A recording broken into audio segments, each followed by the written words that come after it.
For a very long time, a lot of people ask me to show my collection of retro computers, and I was always like a bit shy to display them. And when I finally decided to do it, I realized that I'm not sure if I really have a collection of computers. Let's go back a little bit. Basically, everything started like 6 years ago when I decided to buy a VIC-20, which I still have here, perfectly working condition. And from that point, you, as probably like all collectors know what's like, you start looking at like local classifieds, local groups, or eBay and other like ways to acquire this computers. And every time something shows up and you think it's like the best deal ever and you cannot let that pass, you just go and buy it. So I've been doing that as much as like 6 years now. Make my purchase in a way that I can collect like many different types of computers, not like many of the same type. But at the end of the day, you see that Commodore 64, let's say, for like just 40 bucks, and you go there and get it.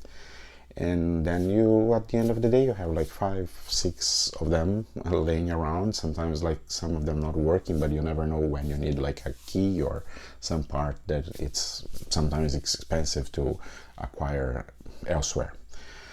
When I decided to shoot this video, I look at my room where I keep the computers. It makes me realize that I'm not sure if I have really a collection, if I can be called a computer collector. Because as you keep sometimes getting new things and you don't keep them organized, you start just like piling them up, and sometimes it takes years to even like touch them, even like after acquiring, which is a shame, right? Like they are fun to play and they are not meant to stay in the box forever without at least trying once, right? So that made me think, what would be the difference between a collector and even like a hoarder, although like we don't like this to think about that, because hoarding is more like a illness, and we don't like to think that we have that with like in our minds, right? But at the end of the day, I kind of realized that like I'm a little bit like that, because I don't keep my stuff organized. I don't keep them in a way that I can access anytime, anything, and sometimes I have more things that I can probably like play for the next like several years. So what I'm gonna show you guys is basically like what I have right now, which is in my basement, the way I found when I decided to shoot this video. And just like a side note, like I'm probably like going to move to a new house, which will be a little bit smaller in terms of like the area that I can keep the computers. So that forced me to first pack my things here in a way that I can like send to storage and declutter the house a little bit before putting for sale. And also when I get to the new place, I can better organize the room in a way that I can enjoy the computers fully, instead of like just like piling up boxes everywhere. So let's take a look. So this is my basement room, and I'm going like walk through it like very slowly so you guys can take a look at what I have right now.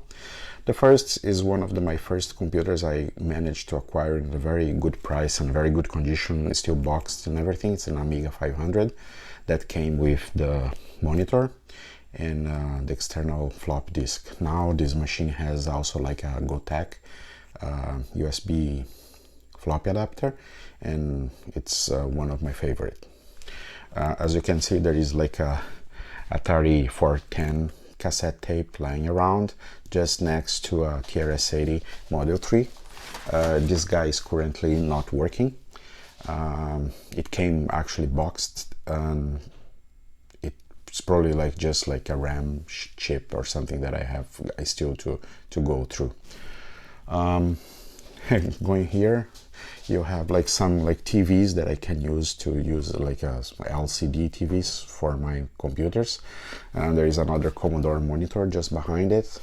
Here is one of my last acquisitions, like an Atari 800 that I still need to go through to see what's wrong with it. It's just like show blank screen. At the back you can see like a ZX or ZX Spectrum that's working fine. I was playing with it, and I probably will show a video soon with that computer working. Now the scary part of my room, which is the other side of it. There we go.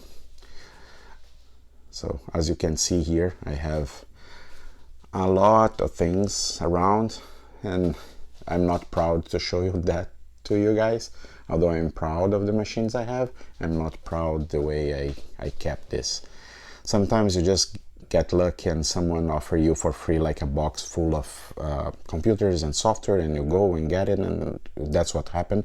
I put in there and they start like laying around, and at some point I couldn't even get through the room to play with the computers. But let's take a look. At the far back we have I don't know if you guys can see, I'll put the camera closer. There is a TRS-80 model, oh sorry, a TRS-80 Color Computer 2 and MC10 on top of it. The MC10 is inside the box, great machine. Just laying around under the TRS-80, the Coco, there is a Tandy 1000, and of course here Macintosh that is currently not working. This one was one of the first ones I tried to retrobrite, and for some reason, I don't know if you guys can see in the video, but the case is all ruined, but the machine is also not working, so not much they can do, and still staying there until I get time to look into it. Next to it I have like a very nice Apple II that it's currently covered by some garbage. And on also like an Apple IIe Platinum, an Atari 400, one of my favorite machines that is working perfectly, and next to it another 400 but with like a crappy, even worse I would say, keyboard than the original. And this one is not working. Is one of those machines that you keep around so you can have parts to working or to replace if needed. I have the TRS-80 Model 1, is like one of my favorite here. I love this computer, it's working fine. I also have like another one here just behind some like plastic models. This one is not working, some RAM chips that need to be replaced. A TRS-80 Model 3. This one, the guy that I bought from, he actually painted the whole case. He did an excellent job, but doesn't look as original as before, although it looks awesome, and like it's missing the nameplate here. And this one works fine, but the two flop disks are not connected, so I have no idea if they are actually working or not. Here my PET 4032, one of the heaviest around here. Like you guys know that it's just like a single piece, the monitor and the case, and you actually, like when you open, like everything comes up like I don't know, like a truck, or like a old truck that you have to open the whole cabin to access the engine. On this side here is my little workbench where I sometimes do some soldering and try to fix some things, and I have my Coco 1 here, which I love this model with like the chiclet keyboard, and which people don't like to type, but I think they look good, and the silver case is also one of my favorite. Under the counter space I have some nice machines. My Commodore 128 is in the box, in perfect shape, works fine. I had that out for actually many years, and I started like a year ago so I could have more space, which I guess it didn't work very well for me. My Color Computer 3 is in the box as well. It works perfectly. I love that machine. A TI 994A, also working. I'm not a big fan of this, the TI, but like it's actually like a very well-built machine, and I don't know, show me like good graphics and everything, but it's not like one of my favorite to play with. What else I have here? There is some boxes like with flop disks for the Commodore.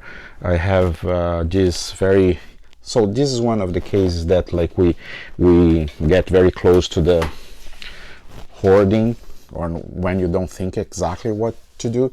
So when I bought that Commodore 128, the guy had in his trunk, the trunk of his car, this very vintage computer desk, and he told me, oh, it's in perfect shape, you want it? And I said, of course I want, but now I have like this big desk here that I had actually to assemble.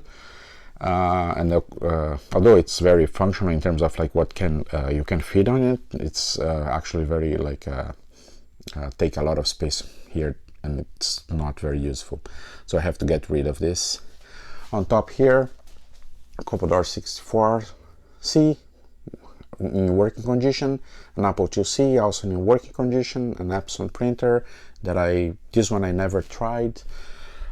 Some Commodore monitors. Usually I have like 1702s and 1701. I had like another, probably like 5 of these at some point, but I managed to sell a few of them so I could get more space.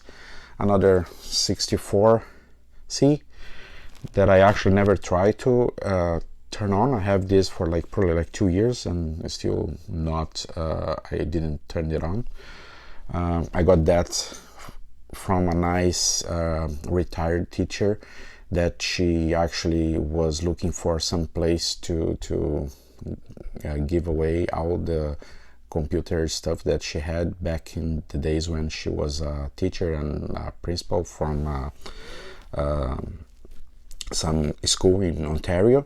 So she contacted me through the website, and she gave me not only this Commodore, also that the Apple II that I showed you earlier, and a lot of like Apple II and Commodore educational software that are like in this box and some other boxes around.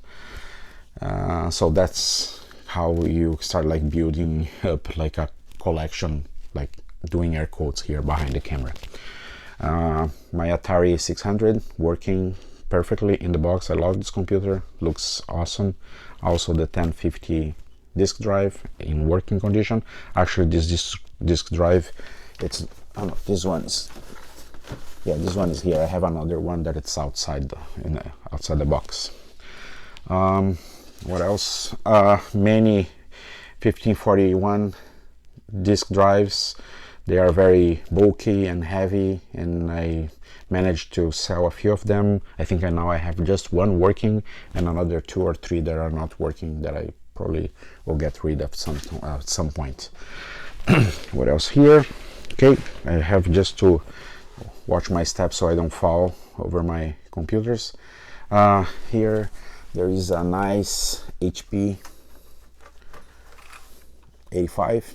I love this machine. I found, like, since I was a kid looking at the computer like magazines ads, I always found this computer like amazing, like good looking.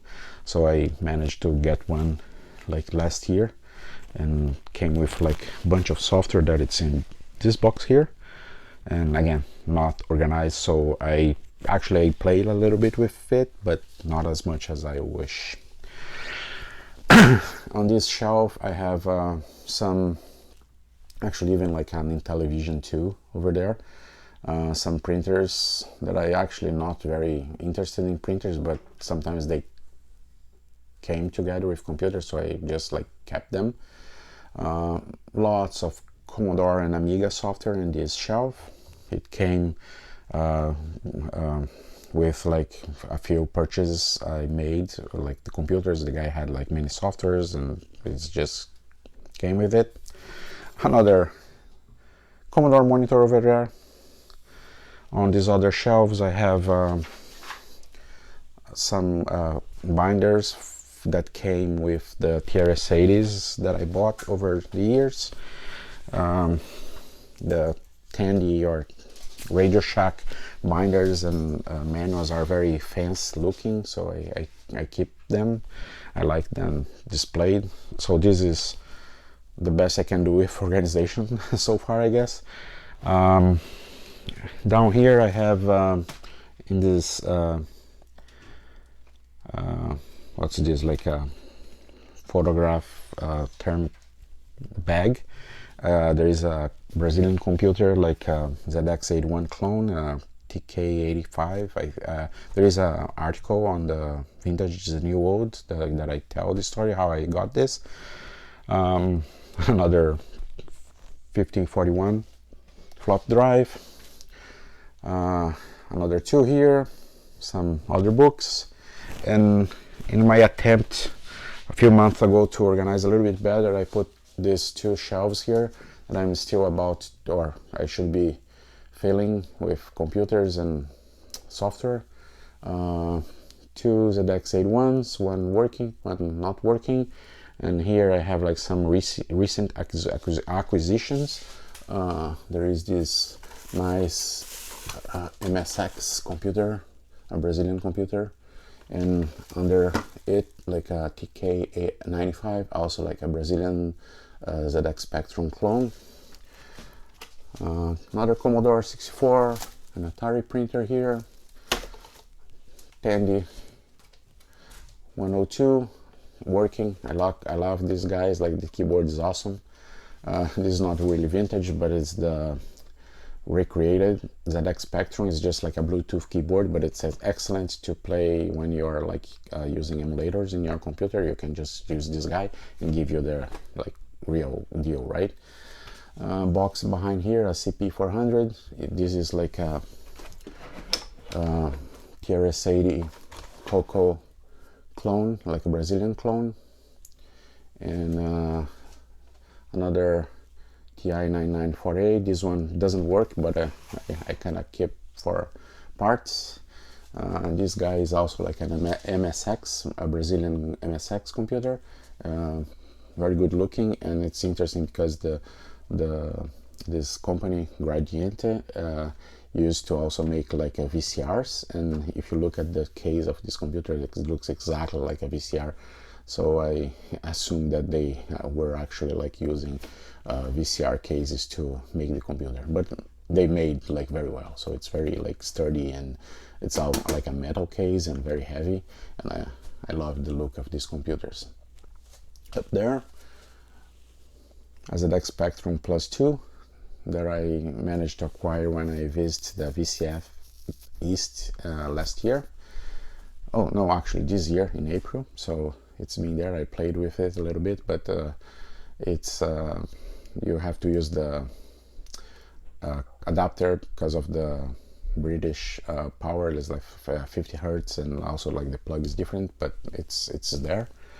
And that's pretty much it. So that's pretty much it. Like, this is my collection, but many of you will say that I'm just like accumulating garbage or accumulating computers in a way that I'm not enjoying it, and you probably it's not wrong. But the good news is I am about to move to a new place, and I will have to organize this and box them out, organize, so I can, when I move, I know what is in each box. And in the new place, which I mentioned that is going to be like smaller, I will have to make a better use of this space, so I can have the computers in a way that I can take one out to play with it a little bit and put it back without having to just like dig through the boxes and not being able to really enjoy them. Okay, so I hope you guys like this video, and if you have any suggestions and any comments, please use the comments below and let us know what if you like it. See you. Bye.